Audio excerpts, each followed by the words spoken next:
Sobre a cabeça os aviões, sob os meus pés os caminhões, aponta contra o chão.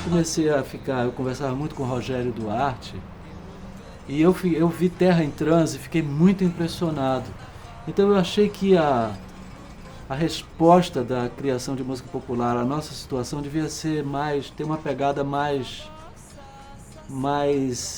vital e mais violenta, entendeu? E não apenas ser uma atitude defensiva do ponto de vista cultural e queixosa do ponto de vista político.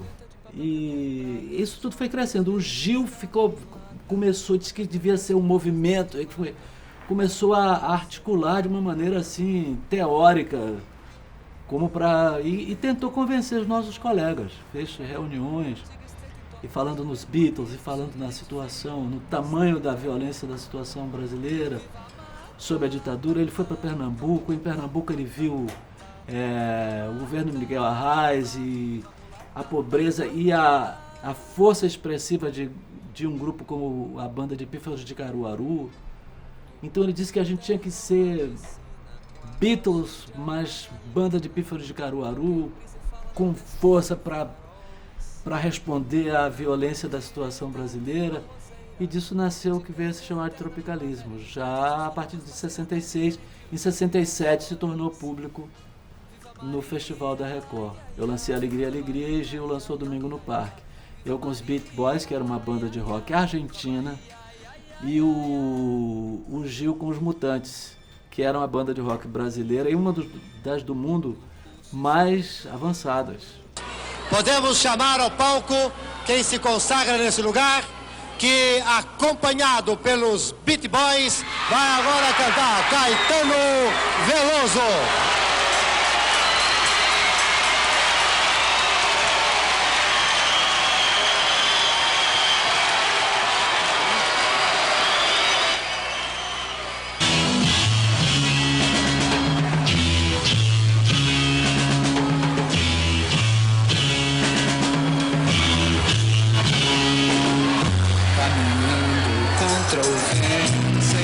Sem documento, no sol de quase dezembro, eu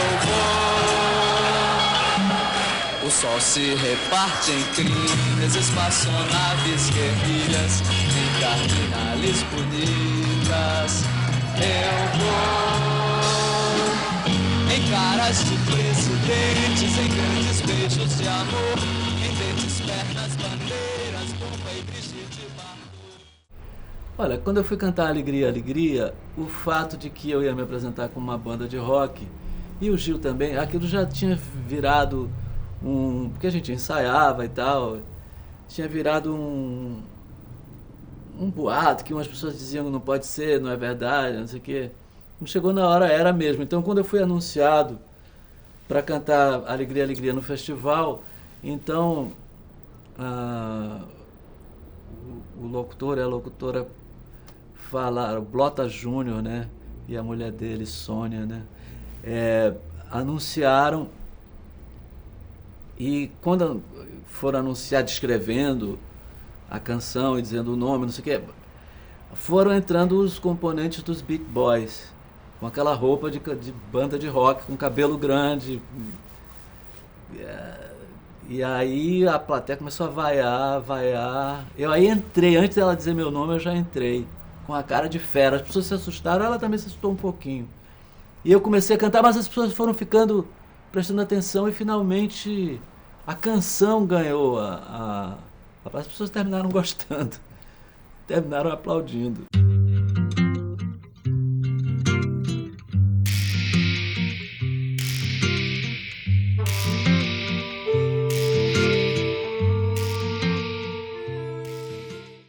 O negócio da nossa prisão se deu de uma maneira muito estranha, porque, embora a cara do absurdo que foi o Brasil naquele período, né?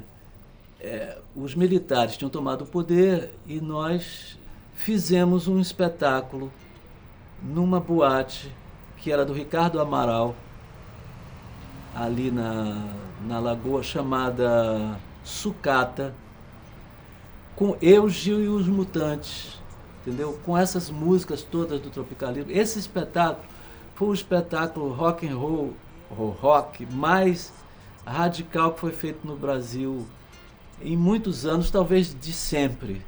E o espetáculo era um contraponto ao festival da Globo, entendeu?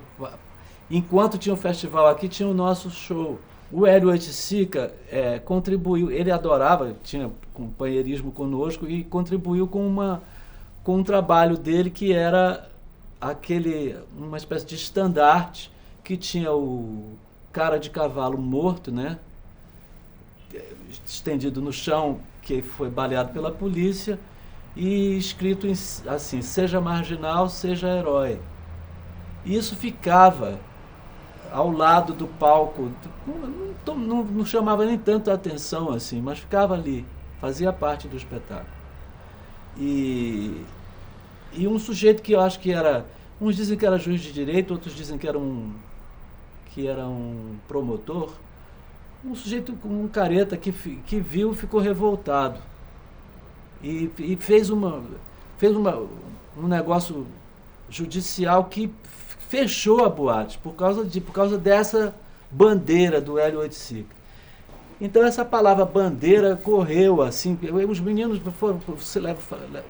foi proibido o espetáculo de Gil Caetano e os Mutantes porque eles tinham uma negócio de uma bandeira.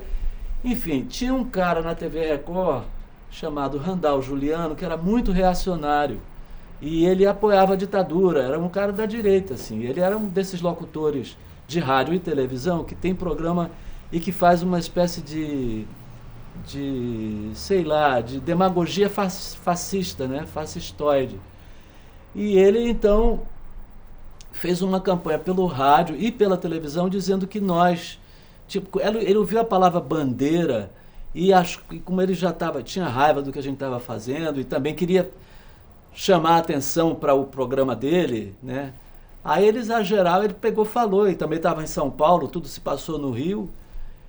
Não se sabe até que ponto ele foi mal informado, até que ponto ele exagerou propositadamente. Ele disse que nós tínhamos que o show tinha sido suspenso porque nós tínhamos desrespeitado a bandeira brasileira, entendeu? Aí ele fez pelo rádio um apelo aos oficiais militares para que reagissem contra o que nós estávamos fazendo. E uns oficiais de Agulhas Negras ouviram esse programa e foi deles que partiu, segundo me contou o major que me interrogava finalmente, depois que eu estava preso já há mais de um mês, começou o interrogatório, esses caras de Agulhas Negras disseram que eles se dirigiram aos superiores dizendo que nós tínhamos que ser punidos por causa dessa denúncia feita pelo Randall Juliano, de público. Então tudo isso estava escrito, o major que me interrogava me dizia. Então eu disse, olha, é mentira, falei para o major, é mentira, nós não fizemos, não tinha bandeira brasileira, nós não cantamos o hino nacional, nem sem palavras obscenas, muito menos com palavras obscenas. E o major disse, você é capaz de provar isso? Eu disse, sou. Se eu trouxe, você pode dar 2 nomes que confirmem sua história, que diga exatamente como era o show. Eu disse tudo. Aí eles pediram 2 nomes, eu dei o nome do Ricardo Amaral e do Dom Pepe, que naquela época se chamava Pelé, que era o discotecário da Boate Sucata. E eu disse, eu posso dar o nome do dono da boate e o nome do sujeito que era o discotecário, estava lá todas as noites. Tudo que eu falei, eles confirmavam. Aí quando acabou, todas as 2 acariações deram 100% certo. O major veio para mim e disse, meus parabéns, eu me rendo. Eu lhe prometo que em 3 dias você está solto. Eu fiquei mais quase um mês preso ainda. Aí eles levaram a gente para a Bahia, num avião da FAB.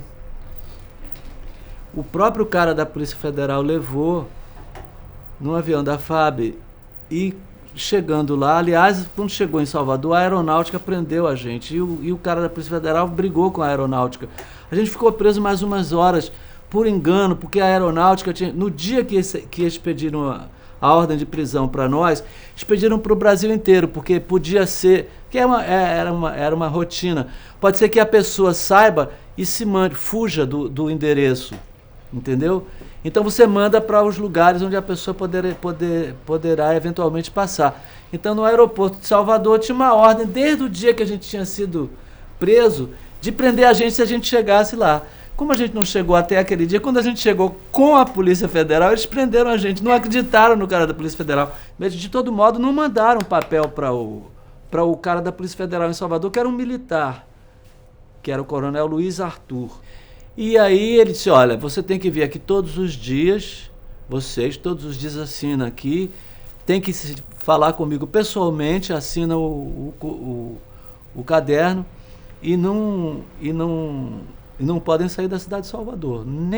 Eu disse, mas eu moro em Santo Amaro. Não pode.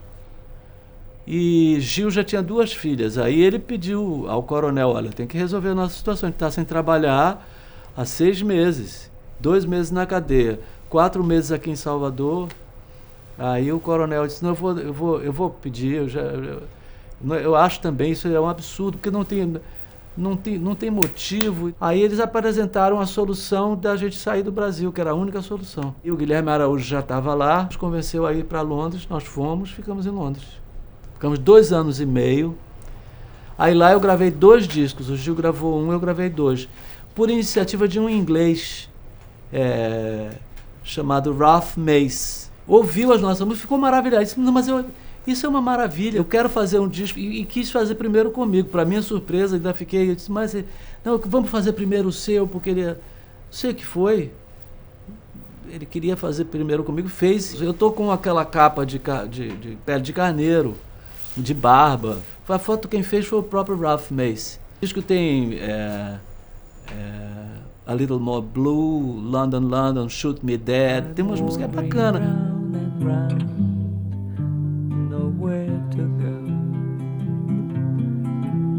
I'm lonely, London, London's lovely so.